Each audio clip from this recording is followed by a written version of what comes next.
주님은 하늘과 땅과 바다 속에 있는 모든 것을 지으시며 영원히 신의를 지키시며 억눌린 사람을 위해 공의로 재판하시며 굶주린 사람에게 먹을 것을 주시며 감옥에 갇힌 죄수를 석방시켜 주시며 눈먼 사람에게 눈을 뜨게 해주시고 낮은 곳에 있는 사람을 일으켜 세우시는 분이시다.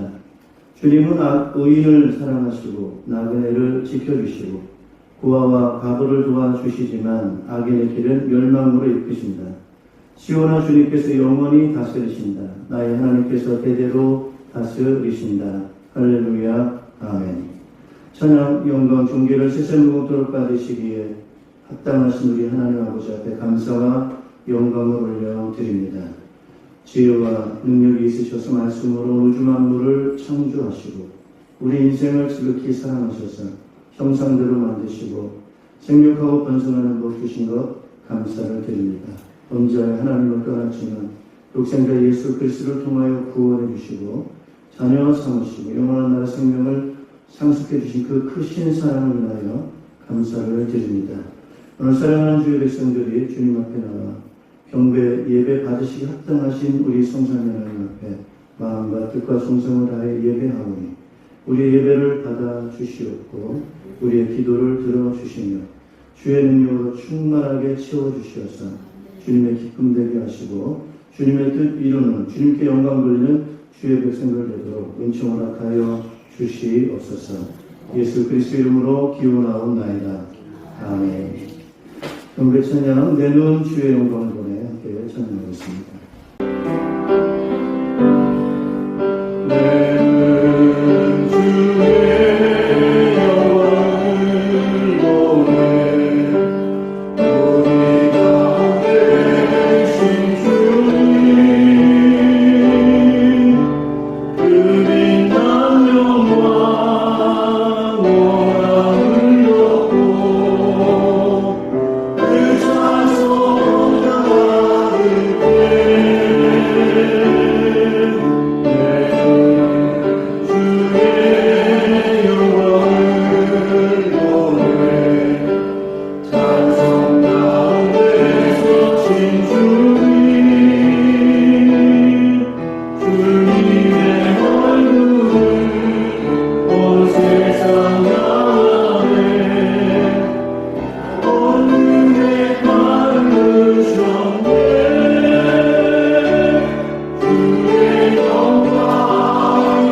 사도신경으로 우리의 신앙을 고백하겠습니다.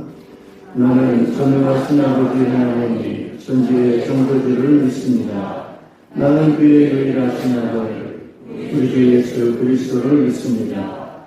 그는 성령으로 잉게 되어 동정녀 마리아에게서 나시고 본디오 빌라도에게 고난을 받아 십자가에 못 박혀 죽으시고 성사된 지 사흘 만에 죽은 자 가운데서 다시 살아나셨으며 하늘에 오르시어 전능하신 아버지 하나님 우편에 앉아 계시다가 거기로부터 살아있는 자와 죽은 자를 심판하러 오십니다. 나는 성령을 믿으며 거룩한 공교회와 성도의 교제와 죄를 용서하는 것과 몸의 구원과 영생을 믿습니다. 아멘. 이 자리에 앉아주시기 바랍니다. 찬송가 370장을 찬송하겠습니다.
이영수 안수집사님 대표로 기도해 주시겠습니다.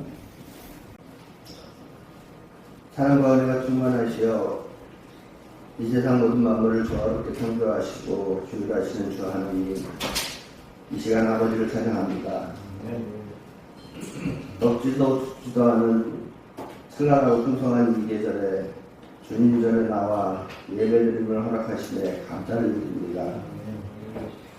무슨 일을 하든지 경쟁심이나 허용으로 하지 말고 겸손한 마음으로 하고 자기보다 서로 남을 낮게 여기십시오. 또한 여러분은 자기 일만 돌보지 말고 서로 다른 사람의 일도 돌봐주십시오. 빌립보서의 말씀을 통해 예수님의 겸손과 사랑을 본받지 못하고 제 가운데 있었음을 고백하오니 오만하고 이기적이었던 저희를 용서하여 주시옵소서. 저희로 서로를 위한 섬김의 마음으로 교회 안에서 서로 화목하고 예수님은 낮아지심과 높아지심을 본받아 저희도 낮아지고 높아진 신앙을 실천하게 하여 주옵소서. 이 나라 민족을 위하여 간구합니다. 이정자들에게 주님 주시는 섬김의 마음으로 국민을 섬기고 당리당략과 개인의 영달을 떠나 진심으로 국민을 위한 나라를 위한 가장 좋은 것을 서로 화합하여 이 나라를 이끌어가게 주님 인도하여 주옵소서. 오늘 말씀 전하시는 박정은 담임 목사님 영육간의 강건함으로 채워주시고 말씀 전하실 때 성령 충만함으로 인도하셔서 말씀의 힘을 더하여 주시고 듣는 자에게 깨달아지고 감명되어 변화되고 순종하여지는 역사가 있게 하여 주옵소서. 담임 목사님 국방 홍교부 키르기스탄 지부 방문 일정에 주님께서 함께해 주실 줄 믿습니다. 교회를 위해 기도합니다. 먼저 된 자로서 나중되고 나중된 자로서 먼저 될 자가 나누니라 하신 말씀 가슴에 새겨 먼저 되었다고 해서 나태해지지 않고 나중되었다고 해서 위축되지 않는 교회 되게 하여 주옵소서. 교회 안에서 내가 가진 가장 좋은 것으로 서로를 섬기며 화목하여 기쁨과 감사와 사랑이 넘쳐나는 교회 되게 인도하여 주시옵소서. 우리 모두는 각각 주님의 형상으로 만들어진 한 분 한 분이십니다. 귀하고 존귀합니다. 서로 사랑하고 섬기며 화목하기를 위해 기도합니다. 오늘도 교회를 위하여 수고하며 쓰는 손길에 눈으로 축복하시고 영원하여 지감을 있는 교회에게 주님 인도하여 주옵소서. 사랑과 은혜로 함께하시는 주 예수 그리스도의 이름마다 감사하며 기도합니다. 아멘.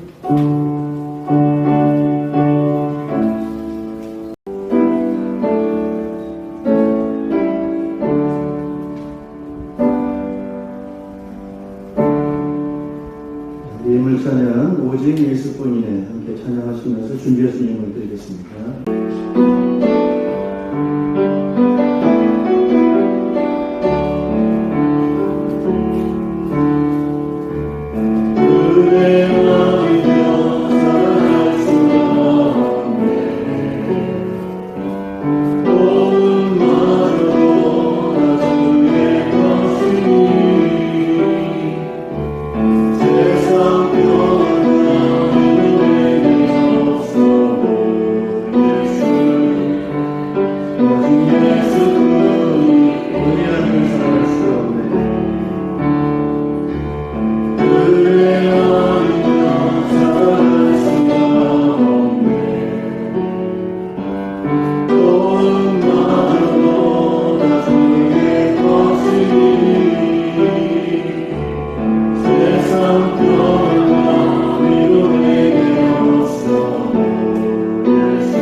오직 예수뿐이네.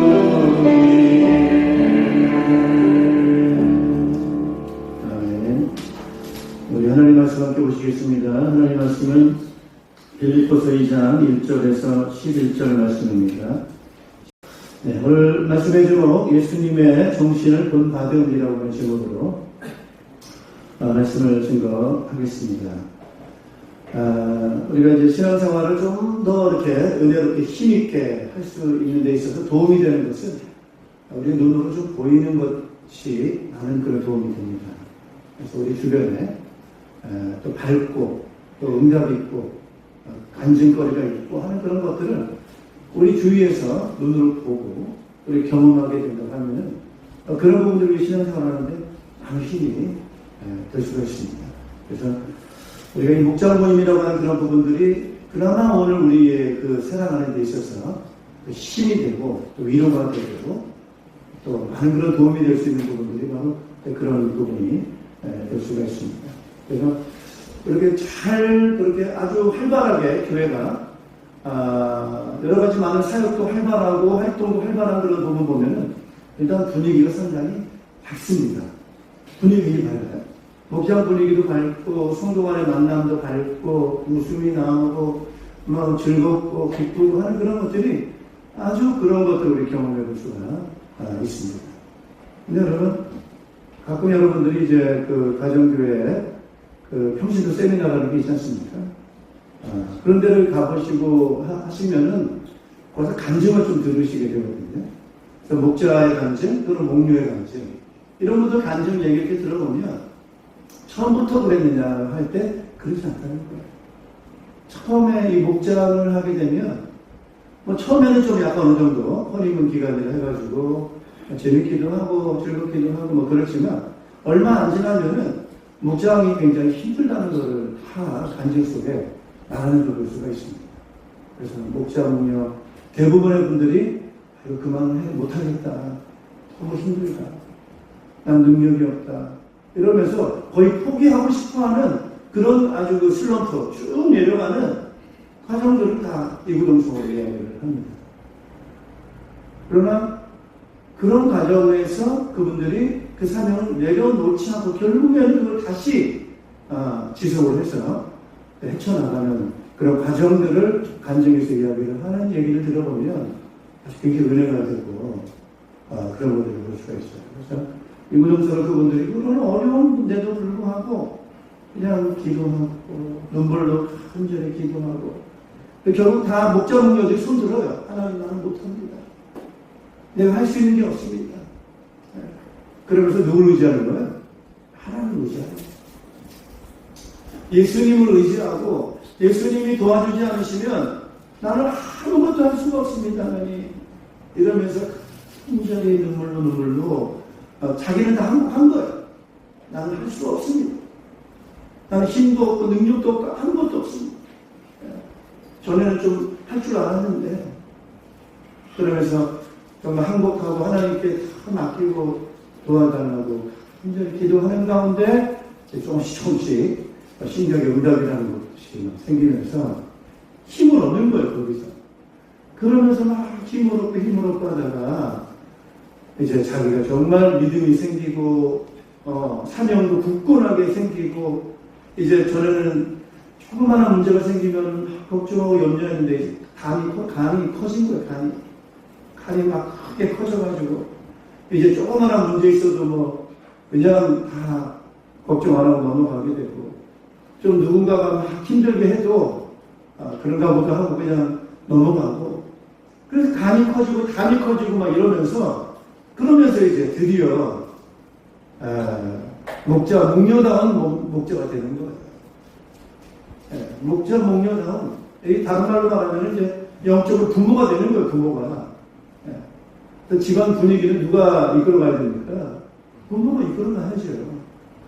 그래서 그 목장을 갖다가 그런 아주 밝은 분위기를 이끌어갈 수 있는 드디어 힘을 얻는 거예요. 목자 목녀들이. 목원들이 잘 도와주는 것도 있지만 그렇지 않음에도 불구하고 그런 부분들을 넘어서면서 목자 목녀들이 그걸 만들어가는 거예요. 그러면서 아주 밝게 할 수 있는 그 힘, 그런 힘을 가지고 있다고 한다면은 이제 부흥하는 거죠. 그래서 목장과 우리 여러분 그래서 그런 것들을 이제 보여주는 거예요. 목원들이 보고 야, 우리 목자 목녀님이 정말 힘들 텐데 나 같으면 정말 포기했을 텐데 목자 목련이 보니까 그래도 막 계속 끌고 나가는 거 보고 그리고 막 속이 막 썩을 텐데도 막 어찌됐든 간에 웃으려고 하고 어찌됐든 간에 막 숨기려고 하고 그런 게 이제 보고 배우는 거예요. 따라서 보고 배운다. 다 알거든요. 이분들이 얼마나 힘든 사정인가 어려운 사정인가를 다 아는데도 불구하고 그러면서 그러면서 위로를 얻는 거예요. 목원들이. 거기서 힘을 얻고 같이 기도하고 그러면서 어떻게 되는 거예요? 분위기가 바뀌는 거예요. 그래서 목원들 분위기도 바뀌고 그래서 목장 분위기가 바뀌고 그래서 그들의 믿음이 더 단단해지면서 어려운 환경을 어떻게 하는 거죠? 헤쳐나가는 뭐가 생긴 거예요? 힘이 생겨요. 따라서 목장에 힘이 있어요. 힘이라고 하는 것은 주어지는 게 아니에요. 힘들고 어려운 그런 조건과 환경들이 극복했어요. 근데 그 어려운 환경 속에서 자기들이 지느냐, 극복해내느냐, 그래서 결국 웃음으로 승리하느냐, 기쁨으로 이 난관을 헤쳐나가느냐라고 할 수 있는 그 힘. 여러분, 웃을 수 있는 게 힘 있는 사람이 있습니다. 할렐루야. 그러면 힘이 있고, 기쁨이 있고 하니까 어때요? 좋지요. 그래서 그런 데 가고 싶단 말이에요. 그리고 거기서 뭘 받아요? 에너지를 받고, 힘을 얻고, 위로를 받고, 그러면서 그 힘을 얻어서 또 세상을 살아갈 수 있는 그런, 삶을 살고 싶은 것이다. 하여튼, 그런데 어디 가서 좀 웃을 데가 없는 거예요. 그런 걸 볼 수 있는 데가 없어요. 그러니까 얼마나 힘들겠어요. 직장하고 힘든 것밖에 안 보이고, 또 여러 가지 사회를 가도 힘든 것밖에 안 보이고, 뉴스를 들어봐도 매일 어렵다, 힘들다, 싸운다, 이런 뉴스만 자꾸 듣고 하니까, 이게 굉장히 힘든 거라는 거죠. 자, 오늘 우리가 보고 배우는 건데, 정말 나에게 그렇게 긍정적인 에너지를 주고 은혜가 될 수 있는데 과연 어떻게 우리는 그런 것을 보고 살 수 있겠는가 라고 하는 그런 부분들입니다. 그래서 이제 이런 부분들을 좀 잘 생각했으면 좋겠어요. 자, 오늘 이제 빌립보서인데요. 자, 오늘 빌립보서는 바울이, 여러분, 사도 바울이라고 하는 사람이 빌립보 편지를 쓴 거예요. 자, 이 빌립보 편지를 쓴 장소는 어디냐면 바울이 로마로 갑니다. 로마. 1차, 2차, 3차 이 전도 선교 여행을 다 하고 난 다음에 이제 예루살렘에서 붙잡혀가지고 결국은 죽을 수 있는 그런 환경인데 바울이 항소를 합니다. 나는 로마 시민권자다. 로마 시민권자이기 때문에 로마 황제 앞에서 재판받을 권한이 있다. 그래서 내가 가이사 앞에 가서 이 재판을 받고 싶다라고 하는 로마 시민권자로서의 권리를 항소를 행사함으로 인한 것이고 예루살렘에서 로마로 가게 되고 그 재판을 받기 전에 감옥에 갇히게 됩니다. 그래서 로마 감옥에 갇힐 때가 AD야 62년 3년 60년대 초반에 이제 로마 감옥에서 갇혀있는 상황 가운데서 오늘 이 편지를 쓴 거예요. 그래서 에베소서, 빌립보, 골로새서는 로마 감옥에 있으면서 편지를 썼다 해서 별칭이 바로 옥중서신이다라고 이름이 붙여 있습니다.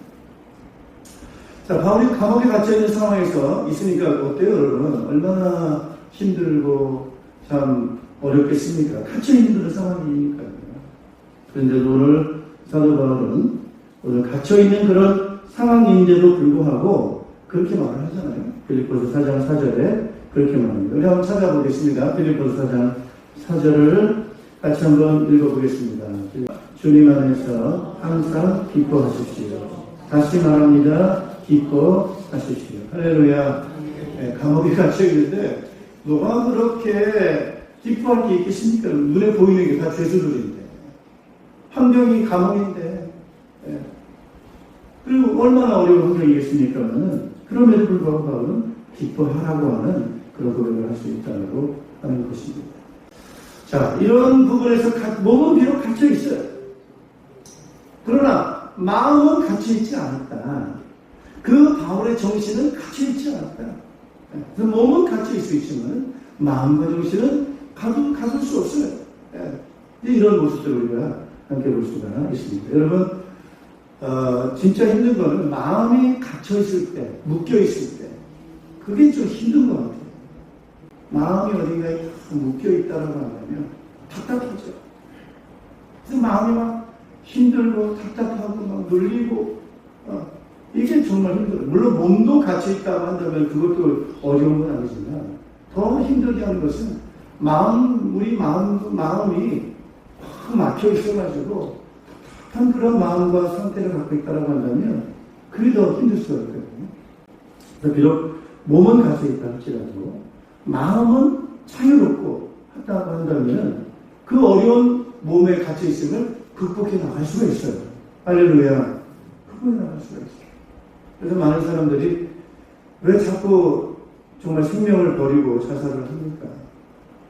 몸은 비록 힘들어도 마음이 막 갇혀있다 보니까 포기하는 거예요. 마음은 포기하는, 생각을 포기하는 거예요. 그러다 보니까 그걸 견뎌낼 수가 없고 이겨나갈 수가 없다 보니까 그렇게 생명을 포기하는 경우가 많거든요. 그러나 마음이 살아있고 소망을 갖고 있다고 한다면 비록 어려운 환경에 있다 할지라도 육신적으로 환경적으로 힘들다 할지라도 시간이 지나면 어떤 일이 일어날지 모르거든요. 시간이 지나면. 그래서 시간이 지나서 그런 부분이 극복되고 나아갈 수 있을 수 있는 기회가 주어지기 때문에 우선 우리의 마음과 정신이 갇혀있는 것, 그게 더 우리는 조심해야 된다고 하는 것을 생각해 볼 수가 있습니다. 그러나 의외로 마음과 이런 정신들이 갇혀있기가 쉽습니다. 이거 인정할 수밖에 없어요. 그래서 그 부분에 대해서 좀 말씀을 좀 드리려고 합니다. 그럼 우리가 왜 우리의 마음과 이 정신이 자꾸 갇혀 있을 수밖에 없느냐라고 할 때 그 중에 하나가 우리의 생각이에요, 생각. 그걸 우리 다른 말로 의식한다, 생각한다, 의식한다. 이렇게 좀 표현을 하고 싶습니다. 그래서 우리의 생각과 우리의 의식이 어디에 중심을 가지고 우리는 이 생각을 하고 의식을 하느냐라고 할 때 그 중심이 바로 뭐예요? 한번 따라서 나. 그게 나라고 하는 것을 중심으로 해가지고 생각하고 의식하는 거예요. 이걸 다른 말로 말하면 자아의식이라고, 자아의식. 한번 따라서 자아의식. 세 글자로 들으면 자의식 또는 자아의식. 이게 나라고 하는 의식이에요. 이런 것이 우리의 생각과 마음을 갇혀있게 만들어요. 자아의식. 그다음 두 번째로는 이런 의식이 어디에 이제 쉽게 갇혀있게 되냐면 현실이라는 거예요. 눈에 보이는 현실. 눈에 보이는 현실.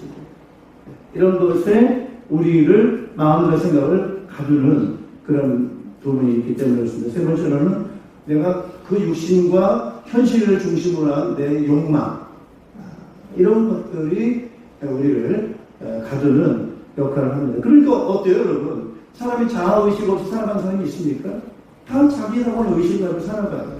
또 우리는 눈에 보이는 현실 의식 안 할 수가 없죠. 네, 그렇습니다.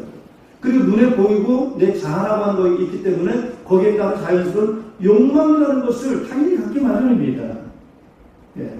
그런데 그건 지극히 당연한 건데 거기에만 빠져 있다 보니까 거기에 갇히게 되는 거예요. 참 이게 우리에게 있어서는 뭐랄까요? 좀 이러지도 못하고 저러지도 못하는 어쩔 수 없는 그런 상황 가운데 빠지게 만드는 아주 아이러니 같은 딜레마 같은 그런 우리의 모습이라고 하는 거예요. 그래서 대부분이 여기에 빠져들 수밖에 없는 것이 바로 우리가 가지고 있는 문제다라고 볼 수가 있습니다. 자, 이러다 보니까 어떤 우리의 결과를 자꾸 가져오냐면요, 자꾸 낙심이 돼요. 또는 자꾸 다투게 돼요. 자꾸 또 불안하게 돼요. 그러면서 우리의 인간관계 속에서는 자꾸 다툼이 있다 보니까 분리가 되고 분열이 되고 자꾸 이렇게 돼요. 자, 이렇게 살아가니까 점점점 살아가는 그런 과정들이 힘들어질 수가 있다고 하는 것입니다. 그래서 어떻게 하면 여기서 우리가 빠져나가게 돼요. 자유롭다. 참 자유롭게 살 수 있는.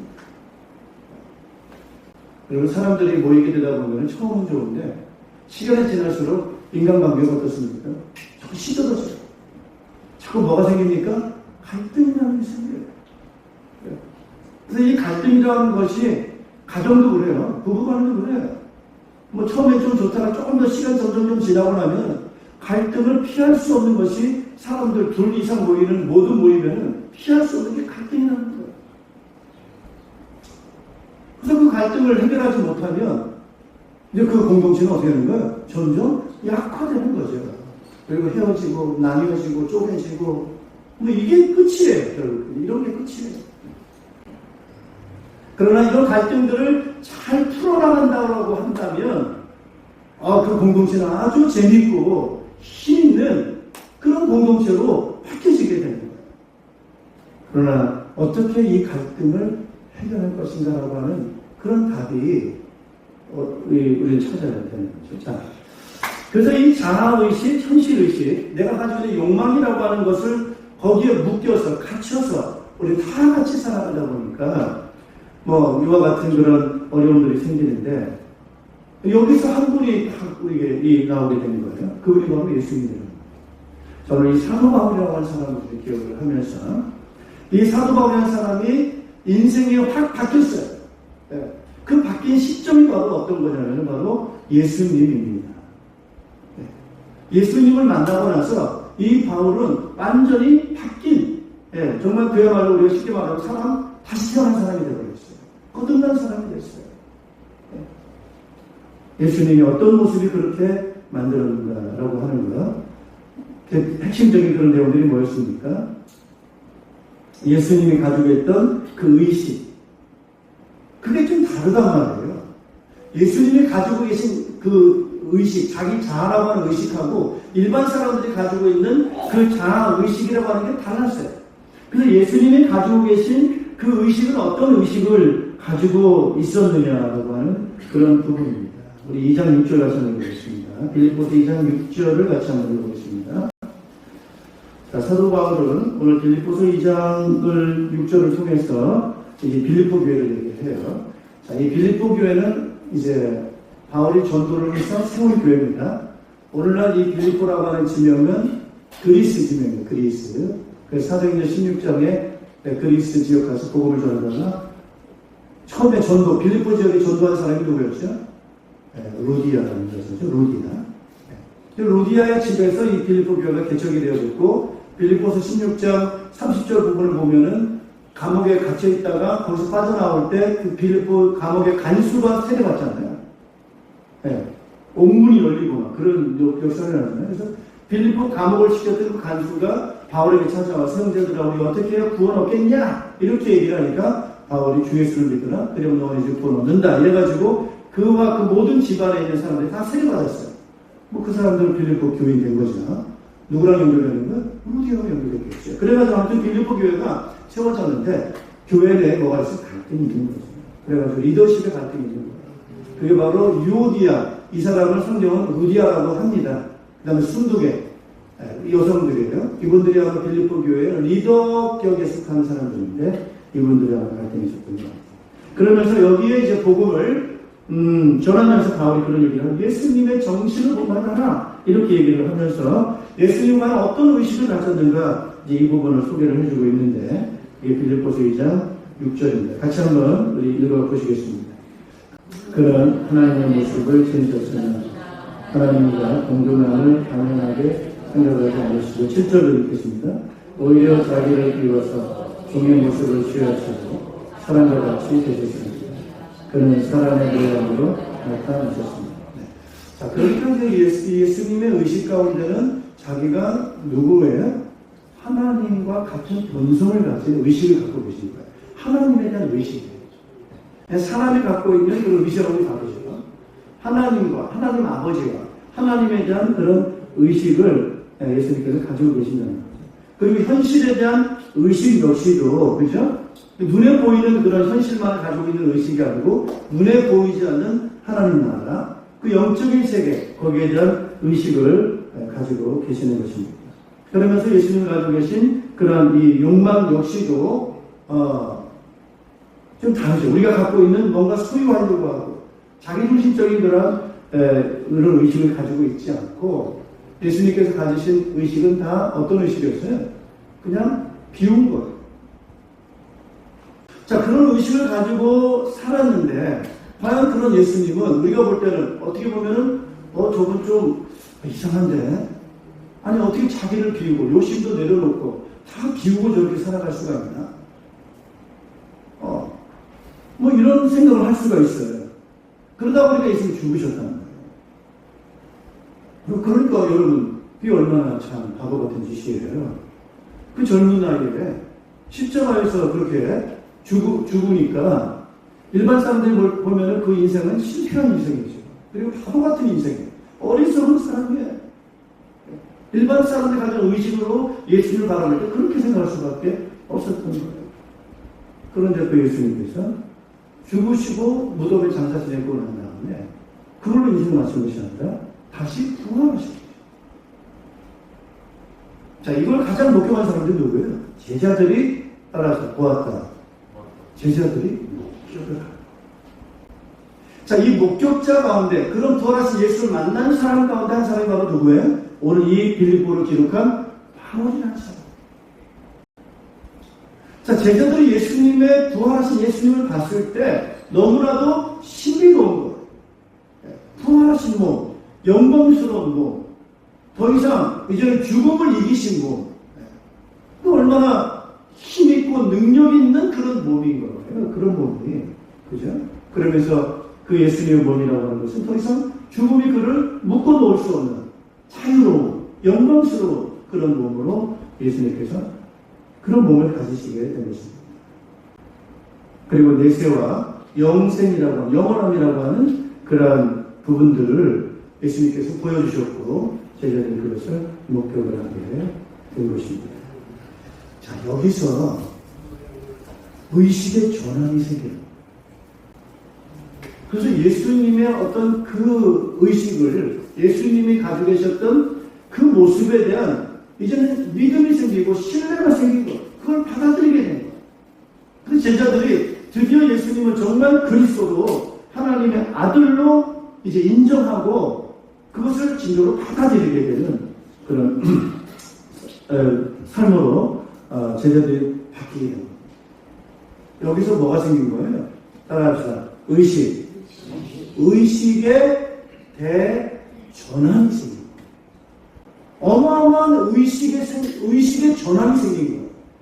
커다란 생각의 변화가 오게 된 거예요. 이제 예수님의 부활하심을 그 영광스러운 그 몸을 목격한 이 사람들은 더 이상 옛날 의식을 이제는 가지고 있지 않은 그걸 다 버린 거예요. 깨뜨려 버린 거예요. 그게 뭐야? 자아의식, 현실의식, 뭔가 인간의 욕망에 대한 그것에 대한 의식. 이 의식 가지고 이 사람들은 살았어요. 그 중심으로 살았어요. 근데 결국 어떻게 됐습니까, 여러분? 그 의식 가지고 사니까 자꾸 서로 누가 높은지 싸우는 거예요. 예수님이 이제 뭐 십자가 죽기 전에 이제 예루살렘으로 올라갈 때 마치 왕이 예루살렘으로 들어가는 어떤 그런 분위기가 조금 있었잖아요. 그때 제자들은 예수님이 만약 왕이 된다면 누가 예수님의 오른쪽에 앉을 것인가? 누가 더 높은 자리에 앉을 것인가? 싸웠어요, 안 싸웠어요? 이게 바로 의식이, 옛날 의식을 갖고 있는 사람의 의식이에요. 여러분, 교회는 행사를 하고 나면 교회가 후유증이 큽니다. 뭔가 교회가 큰 행사를 하고 나면 후유증이 커요. 왜냐? 그 행사에 대한 평가를 하니까. 그 평가를 하는 데 있어서 반드시 따라오는 게 그거 아닙니까?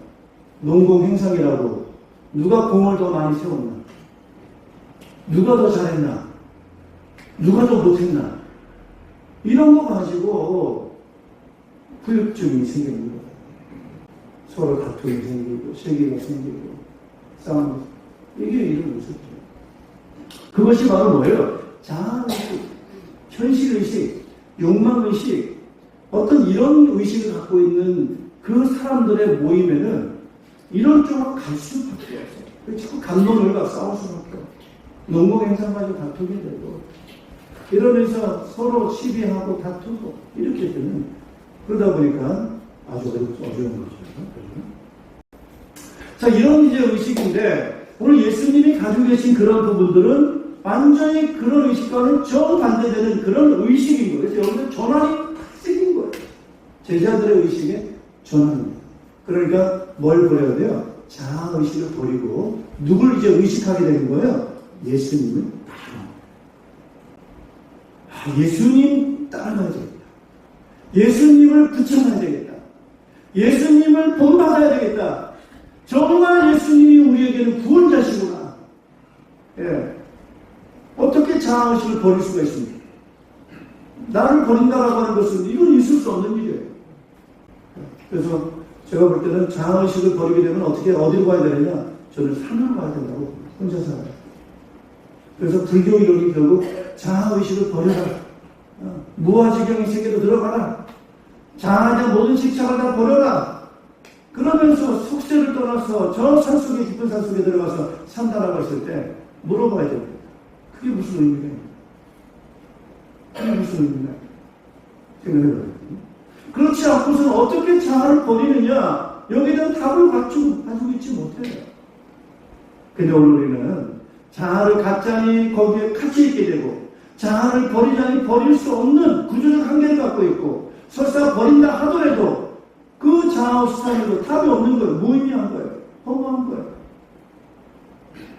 그럴 때 자아에 갇혀 있지 않으면서 또 자아를 버리면서도 의미를 찾는 그 답이 바로 뭐예요? 예수님. 그 예수님을 통해서 우리는, 그죠? 예. 거기서 우리는 뭘 봤습니까? 정말 하나님을 만나게 되고, 나를 창조하신 하나님, 우주 만물을 창조하신 하나님을 만나게 되고, 거기서 참된 자유, 자유함을 얻게 된 것이죠. 그래서 의식의 큰 전환을 가져오는 거예요. 그래서 제자들도 의식이 전환이 됐고, 사도 바울도 어떻게 된 거예요? 의식이 전환된 거예요. 근데 예수 믿는다라고 했을 때는, 거듭난다라고 했을 때는 예수님이 정말 그리스도시구나, 하나님의 아들이시구나, 따라서 예수님이 구원자시다. 예. 그 구원의 아주 중요한 부분이 바로 뭐냐? 따라서 자유케 하신다. 요한복음 8장 32절에 진리를 알지, 진리가 너희를 뭐죠? 자유케 한다. 예. 그 자유라고 하는 것이 추상적이지만은 좀 더 자유라고 하는 것을 구체적으로 우리에게 말씀해 주시려고 하는 뭐냐? 따라서 죽음에서 자유, 부활이라는. 그래서 그 무덤에서, 죽음에서 다시 살아나게 하시는 그러한 그 자유를 예수님께서 우리에게 또 추상적으로 우리에게 말씀하신 것이 아니고, 친히 십자가에 죽어주시고 무덤에 장사 지낸 그 죽음의 육체의 죽음에서 다시 살아나시고 인해서 죽음을 이기신 그 자유로운 육체, 영광스러운 부활의 육체, 거기에 대해서 우리를 구원해 주셨습니다. 그래서 우리가 이 부분에 대해서 예수님을 정말 본받고 닮아가야 되겠다라고 하는 것. 그것이 바로 예수님을 정말 믿는다라고 하는 것, 의지한다라고 하는 것은 뭐가 같이 따라와야 되느냐? 자아를 버린다. 자아 중심의 의식을 버리고 누구 중심이에요? 예수님 중심의 의식을 갖는 것입니다. 할렐루야. 할렐루야. 네. 이런 전환이라고 하는 눈이 새로 뜨고 이게 거듭나는 거예요. 영적으로 예수님을 영접하고, 그 다음에 우리의 정신과 의식이 다시 전환이 되고, 그 전환의 과정이 바로 버릴 건 버리고 새로운 예수님의 의식을 받아들이고, 그렇게 우리가 생각하고 살아가는 그 부분을 우리가 가져야 되는 줄로 믿습니다. 할렐루야. 자, 그렇게 되면 우리가 어떤 유익이 있느냐? 따라서 자유롭다. 예수님 중심으로 의식하고 살아가게 될 때 우리는 자유한 거예요. 자유. 자꾸 걱정하고 염려하고 불안하고, 이게 바로 뭐예요? 내가 주인이에요. 의식의 주인, 자아의식이 내가 중심으로, 내 중심으로 이런 생각하고 하다 보니까 내가 뭐 전능합니까? 내가 무한합니까? 내가 완전합니까? 나는 뭐예요? 제한되어 있고 한계가 있고, 그죠? 묶여 있고 거기 갇혀 있어요. 나라고 하는 능력에 갇혀 있어요. 그러니까 거기에는 늘 그런 불안과 두려움이 우리에게 있을 수밖에 없지만, 예수님을 믿고 예수님이 받아들이고 따라가게 될 때 우리는 내 자아에서 벗어나는 거예요. 그 자아에서 벗어나면 그런 답을 우리는 갖게 되는 것입니다. 자, 이제 이런 부분을 이제 벗어났어요. 따라서 예수님을 의식하자. 할렐루야. 자, 오늘 여러분 요 훈련을 좀 잘 해주시면 좋겠어요. 자, 요 부분은 나의 자신을 바라볼 때도 내가 예수님 중심으로 나를 의식해야 되겠고, 옆 사람을 볼 때도, 예수님 옆 사람을 볼 때도 그 사람의 상태의 의식을 바라보지 말고, 따라서 예수님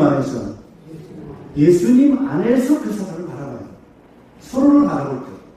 내가 나를 의식할 때도 내 자아 의식으로 나를 바라보지 말고, 예수님을 의식하면서 나를 바라봐야 되겠고, 서로를 바라볼 때도 역시 그 사람을 내 자아의식을 가지고 그 사람을 보는 것이 아니라 예수님의 의식을 가지고 상대방을 바라보는 그런 따라서 의식의 전환을 가져와야 되는데 그런 부분에 있어서는 우리가 믿음에 좀 성숙한 사람들이 그런 의식을 가지고 바라봐야 됩니다. 근데 그런 의식을 좀 전환할 때 저는 얼굴 표정이 좀 바뀐다고 해요. 상대방에 대해서 희망을 갖게 되고 소망을 갖게 되고 또 얼굴이 좀 바뀌어 웃을 수 있고 그런 부분으로 좀 바뀔 수 있다. 이런 부분이 좀 바뀌어 간다라고 저는 의식의 전환이 생길 때 그런 부분이 따라온다. 이렇게 생각을 들었습니다. 자, 이런 이제 부분을 가지고 우리가 살아가는데 아직도 의식은 완전히 안 바뀌었어요. 그래서 자아의식이 있을 때가 있고 예수님을 의식하며 살아갈 때가 있는데 이 의식이 이게 조금씩 성장합니다.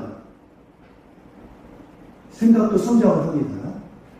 여러분, 모형이라고, 예수님은 우리의 모델입니다. 따라서 모델. 누가 우리의 모델이라고요? 예수님 모델이에요. 그래서 내 자신이 아니라 예수님을 우리의 모델을 삼고 의식을 거기에 맞춰서 가는 거예요. 근데 그 모델이라고 하는 거는 이제 옛날을 생각하시면 돼요. 옛날에 어떤 모형을 만들 때 어떻게 만들었어요? 지금도 그렇습니다만 뭔가를 만들 때 어떻게 만드나요? 예를 들면 돌을 가지고 뭔가를 만들 때 그 돌을 쪼아야 되죠. 근데 정과 끈을 가지고 그것을 때려서 쪼아내야 됩니다. 그리고 그 다음 만약에 철이라고 하면 어떻게 돼요? 철은 두드려야 됩니다. 그 때리고 쪼아내고 두드리고 이러면서 형상을 만드는 거예요. 오늘 우리가 자아의식이라고 하는 틀을 우리가 갖고 있어요. 지금까지 얼마나 오랫동안 내 의식이 자아의식의 틀에 갇혀 있는지 몰라요. 근데 그 틀에 갇힌 의식을 무슨 의식으로 바꾼다고요? 예수님의 의식으로 바꾸는 거예요. 그 바꾸는 과정 가운데 하루아침에 딱 바뀌는 것이 아니고 자아의식을 깨뜨리고 두드리고 쪼아내고 깎아내고 이렇게 하는 거예요. 그러면서 무슨 의식으로 바꾸는 거예요? 예수님 의식으로 이거를 점차 조금씩 바꾸어 가는 거예요. 할렐루야. 따라서 과정. 그게 과정. 그렇죠?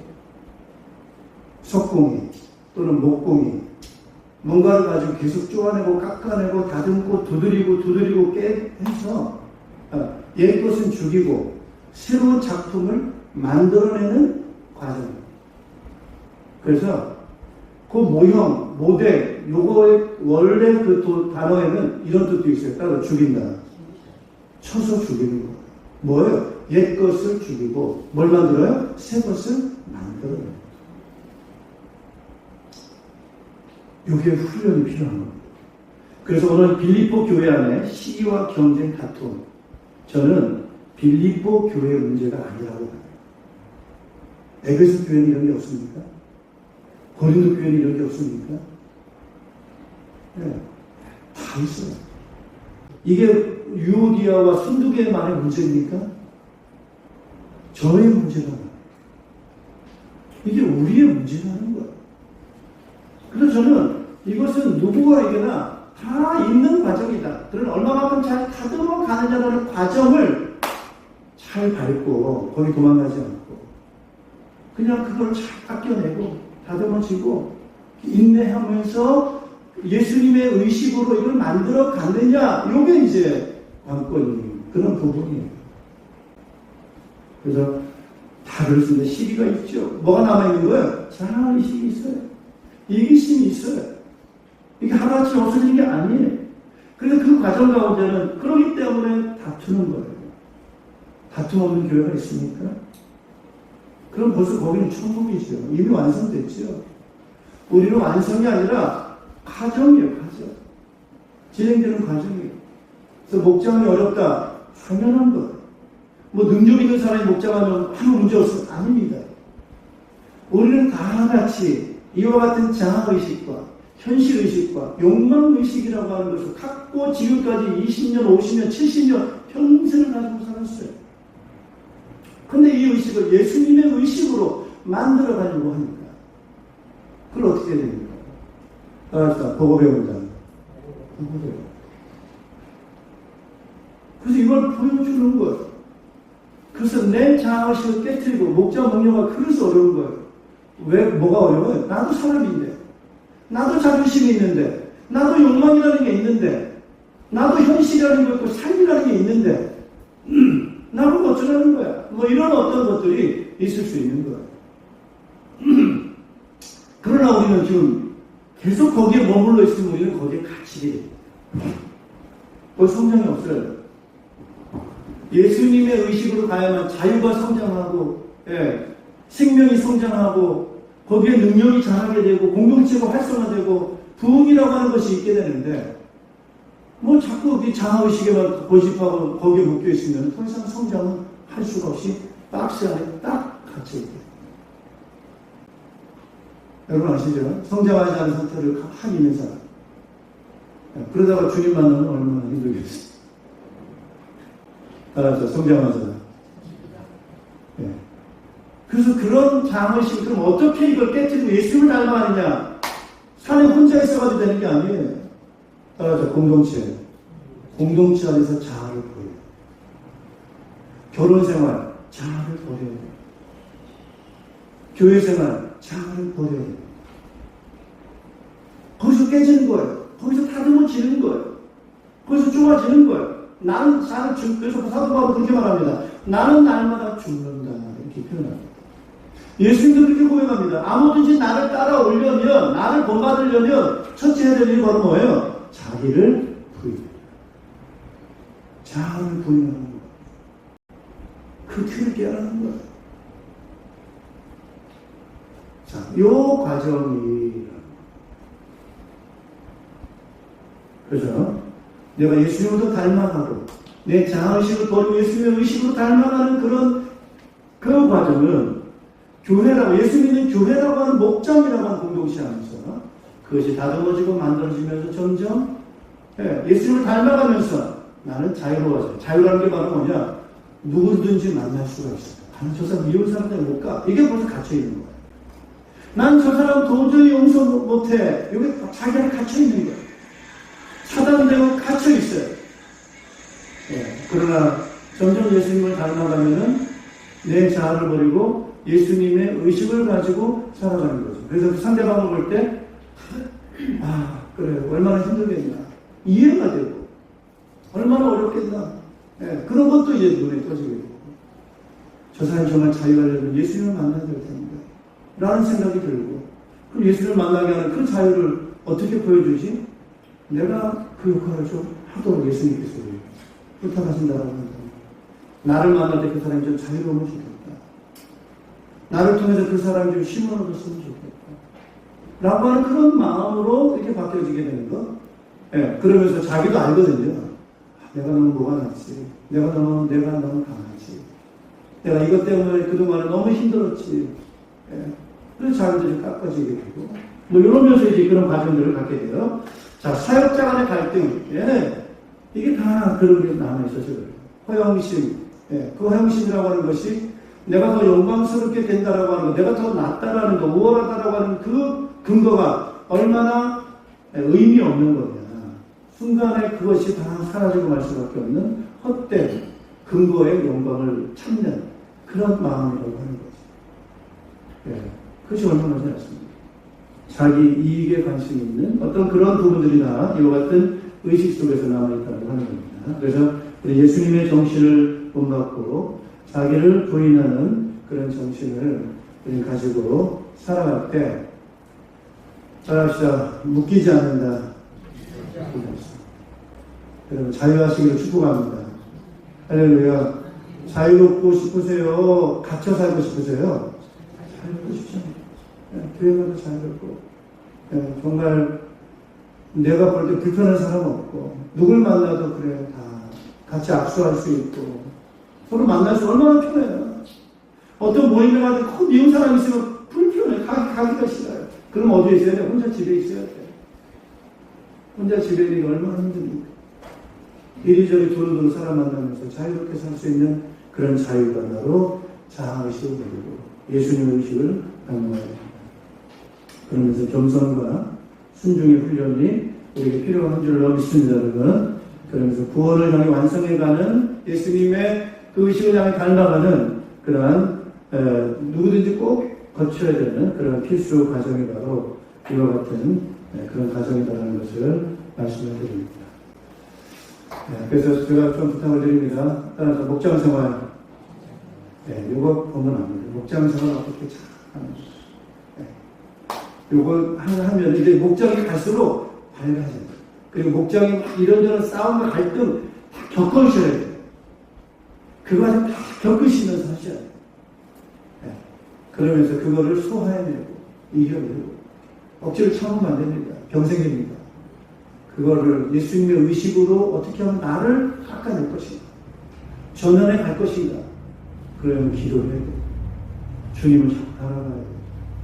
내 욕망을 버려야 되고, 이런 과정들을 할 때 정말 이 교회가 따라서 평화롭다,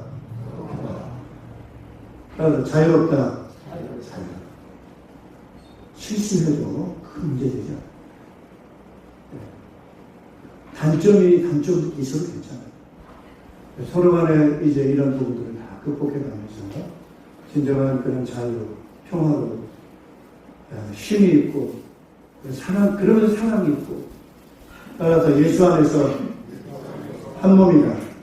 진정한 한 몸이다. 통일이 되고, 그러한 멋있는 공동체. 할렐루야. 그거 여러분 꿈꾸고 싶지 않습니까? 그것으로 가고 싶지 않습니까? 조그만 시험이 들어서 막 싸우고 못 살게 나눠지고 막 교회가 다 깨지고 혼자 신앙생활하고 가난한 교인처럼 쓸쓸히 그렇게 재미없는 신앙생활 하고 싶습니까? 아니면 인격이 다듬으시고 예수님을 닮아가고 그런 성숙한 그런 인격을 닮아가면서 그런 사람들의 공동체, 사랑이 넘치고 정말 하나 같은 그런 파워가 있는 그런 교회를 생활하고 싶습니다. 가정교회, 신학교회입니다. 그 길로 가겠습니다. 힘드시죠? 갈등이 있죠? 다 우리 겪어야 될 과정입니다. 자아의식을 버리십시오. 현실의식을 버리십시오.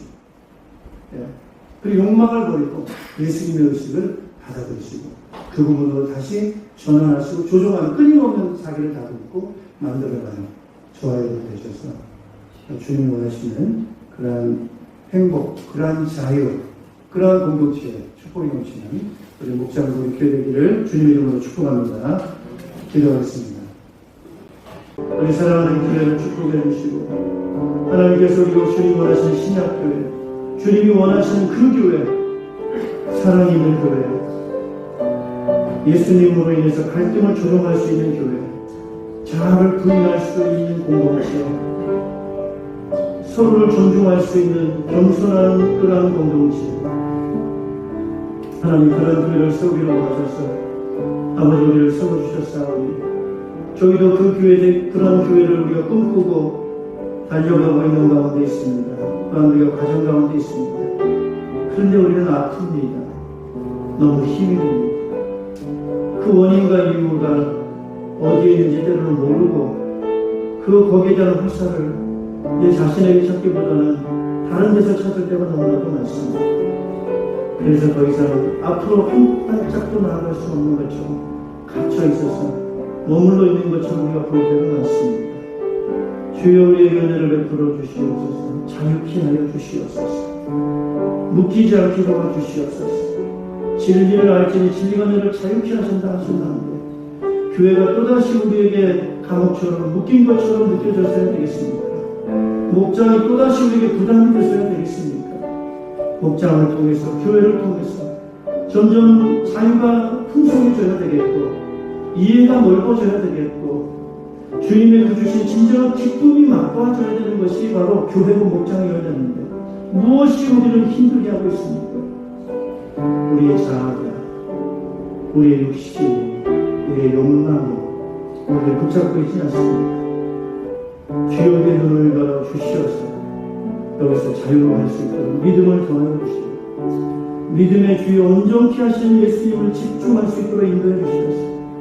그 주님을 닮아가는 그리스도의 제자, 하나님의 형상으로 만들어가는 그 깎고 두드리고 깨트리고 부인하는 우리의 과정을 잘 감당할 수 있도록 인도해 주시옵소서. 내가 먼저 자유해야 다른 사람을 자유케 할 수 있을 줄로 믿사옵니다.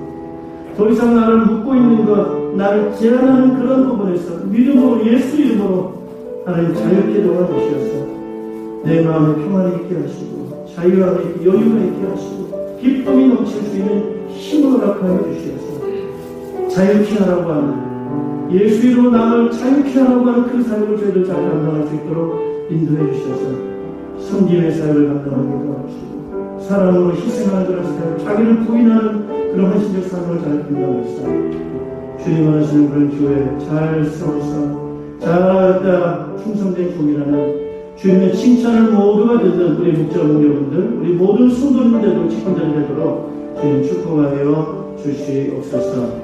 예수 그리스도 이름으로 기도하옵나이다. 아멘.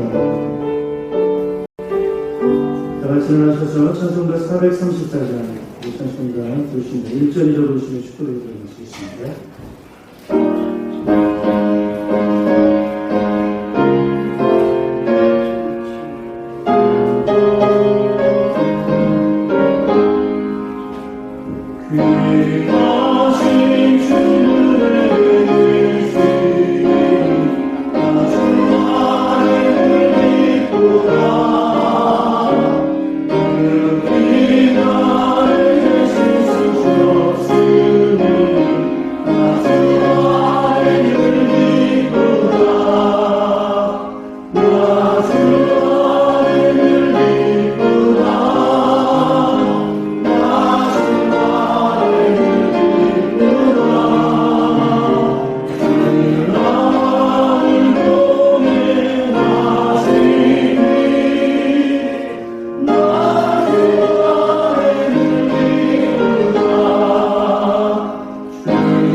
내가 주인 돼서 하나님 말씀 떠나 죄의 종로를 타며 영원한 죽음 지옥 흑암에 갇혀 살 수밖에 없는 인생들을 자유케 하시고, 십자가에 피 흘려 구속해 주신 우리 구 예수 그리스도의 이름으로 믿는 자를 자녀 삼으시고 영원한 나라, 영원한 자유, 생명을 상속해 주신 하나님의 극진하신 사랑하신 분, 우리와 함께 계셔서 진정한 자유와 평안과 힘이 어디에 있는지를 우리에게 가르쳐 주시고 인도해 주시고 능력 있게 역사해 주시는 성령님의 교통하심입니다. 예수 그리스도 그 은혜를 우리가 기억하면서 버려야 될 것, 깨트려야 될 것, 죽여야 될 것이 무엇인가를 우리가 잘 분별하고 오직 예수 그리스도를 의식하고 그 정신을 본받아 귀한 믿음의 삶을 살아서 내 자아를 날이 갈수록 자유케 할 뿐만 아니라 우리의 관계를 자유케 하고 또 사랑하고 하나 되게 하는 귀한 삶을 살아서 하나님 나라 천국의 기쁨을 맛보며 이 복음의 증인되기 원하는 제자 삼기 원하는 모든 주의 백성들 자녀를 가정교회와 우리 목장교회와 우리 연합교회와 이 나라의 민족과 흩어져 있는 모든 믿음의 일꾼들 위해 이제로부터 영원토록 항상 함께 있을지어다. 아멘.